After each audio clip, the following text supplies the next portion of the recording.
Am I the a-hole for not forcing my son to call my fiancé dad? So for background info, we have all been living together for about a year and a half. We are engaged but have no plans to get married in the near future, and we have my son, 5 years old, almost full-time. My son visits his bio dad every other weekend. We are also expecting a baby girl in the next. The 5-year-old calls my partner dad sometimes and sometimes uses his name. We have always agreed and allowed him to call him what he wants to. The other night I was putting the 5-year-old to bed and my partner came in to say goodnight. I said goodnight, John, not using real names.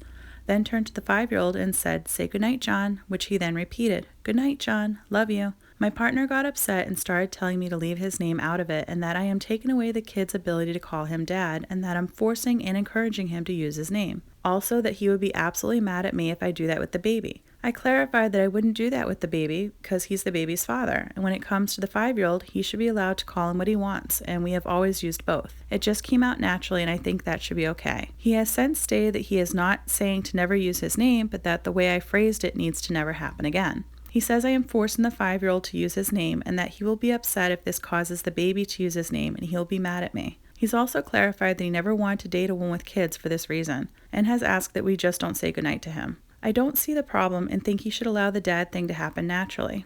I use dad about 50% of the time anyways, and 100% of the time when referring to our animals or the baby. I have reassured him that we love him and he's a huge influence in both of our lives, and that when the baby gets here, of course, I'll refer to him as dad to her, but also we have lived this way and it is a transition for everyone that he needs to not force. We can't agree, he just keeps going back to the wording I used and saying I'm forcing the kid to use his name. Am I the a-hole for not just indulging in what he wants?